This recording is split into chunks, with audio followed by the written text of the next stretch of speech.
ፍቅረኛዬ በትክክል ይወደኛል ያፈቅረኛል ወይስ የሆነች ነገር ከኔ እስኪያገኝ ብቻ ነው አብሮኝ ያለው የሚለውን ጥያቄ መመለስ የምትፈልጊ ከሆነ አንድ ጥያቄ መጠየቅና ለዛ ጥያቄ ምላሽ መስጠት በቂ ነው።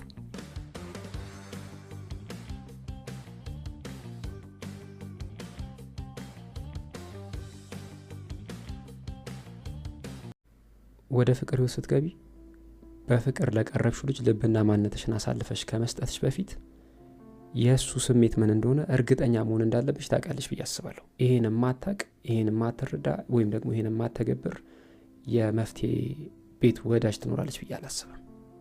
በእርግጠኝነት አብዛኞቻችሁ ይሄን ነገር ታውቃላችሁ። ነገር ግን ደግሞ የፍቅር አጋርን ስሜት ማወቅ እንደሚባለው ቀላል አይደለም። ምናልባት ስሜቱን ለማወቅ ስላንቺ ምን እንደሚያስብ አንቺ ማለት ለሱ ምን እንደሆንሽ ለማወቅ ብዙ ጊዜ ወስደሽ አብሮተሽ ሊሆን ይችላል። በጣም ብዙ ጊዜ ወስደሽ አብረሹ ጊዜ አሳልፈሽ ሊሆን ይችላል። ነገር ግን ደግሞ ይሄን ሁሉ ነገር አድርገሽ እንኳን 100% ላንቺ ያለውን ስሜት እርግጠኛ ሆነሽ መናገር ቀላል አይደለም፣ ወይም ደግሞ የሚቻል ነገር ላይሆን ይችላል። በዛሬው ዝግጅታችን ወንድ ልጅ ከአንቺ እውነተኛ ፍቅር እንደያዘውና ለቁም ነገር እንደሚያስብሽ እርግጠኛ መሆን የምትችይባቸው ምልክቶች አንድ ባንድ እንመለከታለን። እንደተለመደው ሁላችሁም ቪዲዮ ላይክ፣ አዳዲሶች ቻናላችን ሰብስክራይብ በማድረግ እንጀምር። የመጀመሪያው ስለ ወደፊት ያወራሻል። እዚህ ጋር አንድ ነገር ልብ ልትይ ይገባል። አጠገብሽ ያለው ልጅ ከልብ ከወደደሽ የእውነት ካፈቀረሽና ለቁም ነገር እያሰበሽ ከሆነ በምን ምክንያት ጊዜሽን ማባከንና ከአንቺ ጋር ዕቃ መጫወት ውስጥ አይገባም። እዚህ ጋር ደግሞ ሌላ ልታቂ የሚገባው ነገር ምንድነው?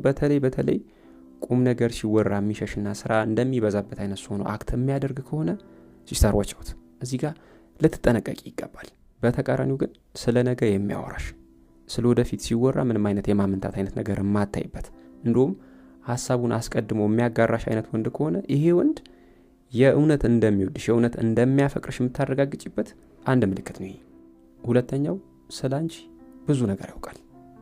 ፍቅረኛዬ በትክክል ይወደኛል ያፈቅረኛል ወይስ የሆነች ነገር እስኪያገኝ ብቻ ነው አብሮኝ ያለው የሚለውን ጥያቄ መመለስ ማወቅ የምትፈልጊ ከሆነ አንድ ጥያቄ ነው መጠየቅ ያለብሽ። ስላንቺ ምን ያህል እንደሚያውቅና ምን ያህል ለማወቅ ጥረት እንደሚያደርግ መመልከት በቂ ነው።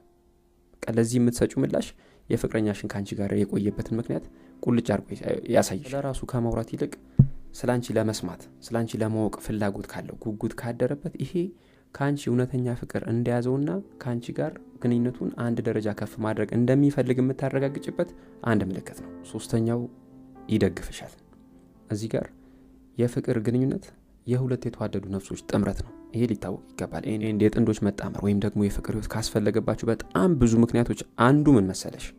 ጥንዶች በጋራ ለመተናነጽ፣ በጋራ ለማደግ፣ ለመመካከር፣ ለመደጋገፍ መመራረጣቸውን አንደኛው ምክንያት። አጠገብሽ ያለው ወንድ ሊደግፍሽ የሚፈልግ ከሆነ ለስኬትሽ ወይም ደግሞ ለምታስቢው ነገር አንድ እርምጃ ወደፊት ፈቀቅ እንድትይ የሚያደርጉ ነገሮችን የሚያደርግ ከሆነ ይሄ ወንድ የህይወት ዘመን አጋሩ እንድትሆኚ መፈለጉን እርግጠኛ የምትሆኚበት አንድ ምልክት ነው ይሄ። የህይወት ዘመን አጋሩ እንድትሆኚ የማይፈልግ ወንድ በምንም መልኩ ለአንቺ ስኬት እላፊ ሄዶ ዋጋ ሲከፍል አትመለከችም። አጠገብሽ ያለው ልጅ የእውነት ለስኬትሽ ዋጋ እየከፈለ ከሆነ ይሄንን ወንድ ጠበቅ አድርገሽ ልትይዥ ይገባል።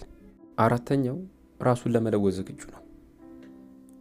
እዚህ ጋር የሰው ልጅ ራሱን ማሻሻል ያለበት የፍቅር ግንኙነት ውስጥ ሊገባ ስለሆነ አይደለም፣ ወይም ደግሞ ስለገባ አይደለም። መሻሻል ካለበት አስቀድሞ ሊሻሻል ይገባል። ነገር ግን ደግሞ የፍቅር ህይወት ውስጥ ከተገባም በኋላ የፍቅር አጋርሽ ላይ ምናልባት አንዳንድ ማትወጃቸው አልባሌ ባህሪያት ካሉበት ወይም ደግሞ የፍቅርነታችሁን ሀርት ሊያረጉ፣ ሊጎዱ፣ ሊያበላሹ፣ እንዲታመም ሊያደርጉ፣ ሊያውኩ የሚችሉ ነገሮች ካሉበት እነዛን ነገሮች እንዲያስተካከል ፖይንት አውት ስታደርጊ እነዛን ነገሮች ለማስተካከል ለማሻሻል ፈቃደኛ ከሆነ ይሄ ወንድ የእውነት ይወድሻል። ምናልባት እንደዚህ አይነት ወንድ በቀላሉ ላታገኝ ትቻለሽ። ስለዚህ ይህንን ልጅ ጠበቅ አድርገሽ ልትይዙ ይገባል ማለት ነው። አምስተኛው ያከብርሻል። እዚህ ጋር መጀመሪያ እንደተነጋገርነው ነገሮችን እንዲያሻሽል እንዲያስተካክል የነገርሻቸውን ነገሮች ሰምቶ ከተገበረ፣ ነገሮችን በምን መልኩ ግላዊ ካላደረገ፣ ስሜትሽን ከተረዳ፣ እነዚህ ነገሮች በሙሉ የአክብሮት ማሳያዎች ናቸው።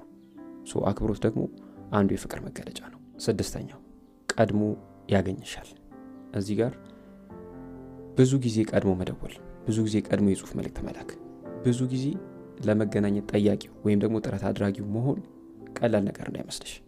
በተለይ ደግሞ የርቀት ፍቅር ውስጥ ያላችሁ ሰዎች ለዚህ ጉዳይ ትልቅ ቦታ ልትሰጡት ይገባል። ምክንያቱም እነዚህ ነገሮች የርቀት ፍቅር ውስጥ እያላችሁ ፍቅረኛሽ የሚያደርግበት ዋናው ምክንያት ምን መሰለሽ? በአካል አብራችሁ ባትሆኑም ከሐሳቡ ከስሜቱ ከመንፈሱ እንዳልጠፋሽ እንድታቂለት መፈለጉ ነው። 6ኛው ይሄ ነው።